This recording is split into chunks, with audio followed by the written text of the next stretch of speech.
Political Realism in International Relations, Rwandan Genocide. Introduction. Realism is a very powerful theory that is utilized by scholars to describe the behavior of states internationally.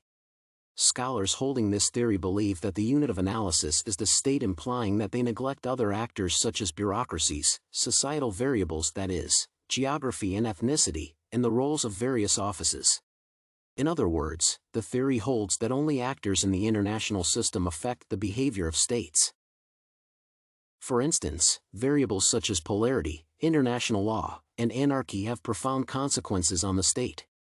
From the realist perspective, the international system dictates to the state what should be done. The international system is anarchical, implying that it lacks central authority.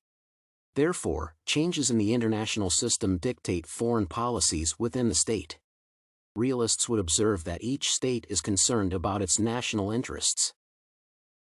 States are concerned about national interests but not collective responsibility, as would be argued by idealists. It is not surprising that a state would form a military alliance only to strengthen its presence and power in the international system. States rarely cooperate in the international system simply because of mistrust and suspicion among states. The sovereignty of any particular state is fundamental and is usually maintained through all available means.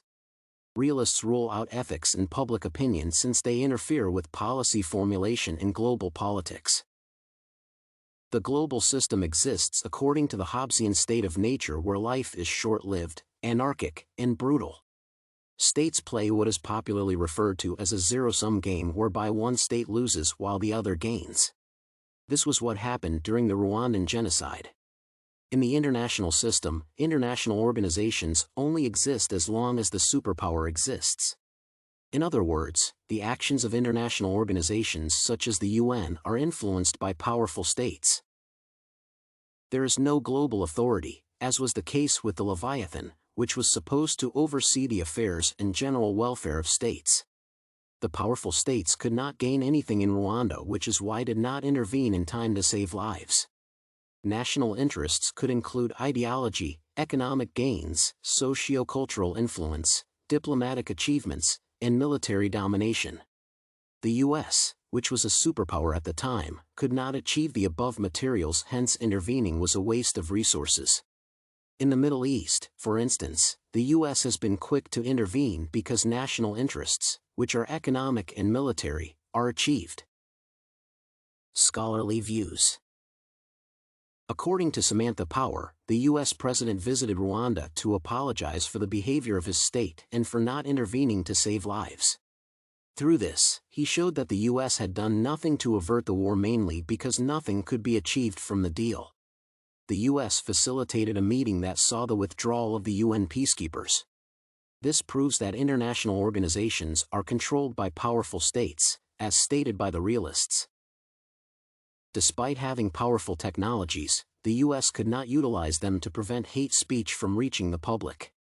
Power views that the UN peacekeeping boss, Romeo Dallaire, requested more troops and financial reinforcement, but the U.S. used its veto power to oppose the move. Many African states had initially voted to increase peacekeepers in the region, but the U.S. was against the move. This brings into focus another attempt by African leaders in 1999 to formulate policies that would shape the relationship between poor states and rich states. The countries of the periphery tried to block the countries of the core from accessing resources in some parts of the continent.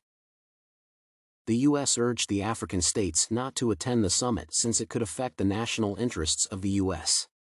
Due to this, the American policymakers threatened poor states such as Kenya, Burundi, and Rwanda with sanctions ranging from military, economic, and diplomatic. African states had no option but to skip the meeting to avoid controversies with the powerful states. On his part, Barnet analyzed the importance of bureaucracy and experts in foreign policy-making processes in the U.S. The scholar noted that bureaucracy played an important role in keeping the U.S. away from hot spots such as that in Rwanda. In other words, the scholar shows that foreign policymaking has been bureaucratized in the current international system. Bureaucracies in the international system have the same principles as those seen in the nation-state. They both aim at achieving efficiency. In this regard, policies are organized in a manner that would bring about some benefits. Policymakers ensure that policies made are consistent with national interests. Barnet argues that the UN does not represent the interests of the majority in the global system. The organ only represents the interests of the rich and the most powerful.